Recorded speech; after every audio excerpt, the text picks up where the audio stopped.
আসসালামু আলাইকুম। দেশ আমার টিভির সংবাদে সবাইকে স্বাগত জানাচ্ছি। আমি জিহাদ হাসান। পদ্মার ভাঙনে সর্বস্ব হারাচ্ছে শত শত গৃহহীন পরিবার, জরুরি সহায়তা কামনা। মুন্সিগঞ্জ থেকে সাইফুল ইসলাম কামালের প্রতিবেদন। মুন্সিগঞ্জে পদ্মার ভয়াবহ ভাঙন তীব্র আকার ধারণ করেছে। প্রতিদিনই নদীর করাল গ্রাসে বিলীন হয়ে যাচ্ছে মানুষের বসতভিটা, ফসলি জমি, গাছপালা ও নানা স্থাপনা। মুহূর্তেই ভেঙে পড়ছে ঘরবাড়ি, ভেসে যাচ্ছে একসময়কার আশ্রয়স্থল। চোখের সামনে সবকিছু নদীতে হারিয়ে যেতে দেখে দিশেহারা হয়ে পড়ছেন সাধারণ মানুষ। মনে করেন কলসি মলসি সব মনে করেন হাতে তুলে যাবে, ছোট বাচ্চা মনে করেন হাতেরা উঠতে পারে না। মসজিদ যাইতে আছে গা, বস্তা দিতে বস্তা কোনো মাল না। তাহলে একটা দেখা আমি গাংহার আইলে মনে করেন আমার চোখের জল ভরে। তা আপনারা একটু বস্তারই হালানোর চেষ্টাটা একটু করবেন, যে করে আমাকে কটা নমাসে আমাকে রাহনের চেষ্টা করবেন।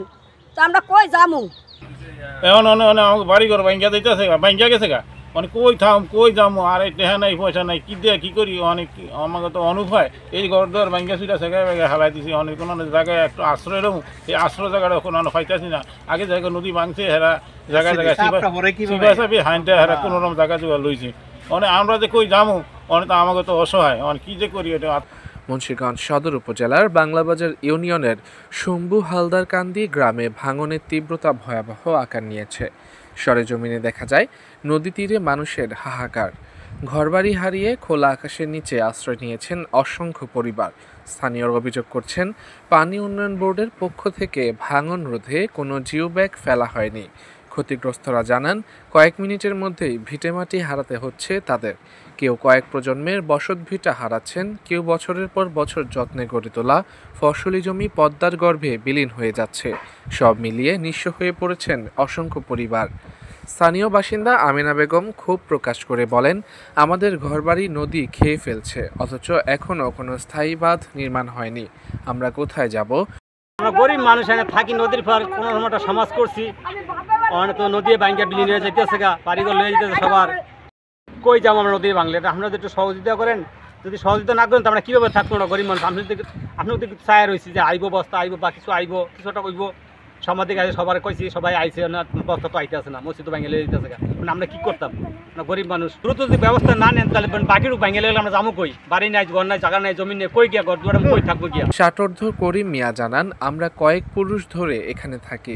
পদ্মায় আমাদের সব কেড়ে নিয়েছে, আমাদের কেউ দেখে না, কোনো সহযোগিতা পায়নি। এদিকে পানি উন্নয়ন বোর্ডের 450 কোটি টাকার একটি প্রকল্প 2022 সালের শেষের দিকে অনুমোদন পায়, যা লৌহজং থেকে দিঘিরপাড় শিলই পর্যন্ত বাঁধ নির্মাণের জন্য নেওয়া হয়।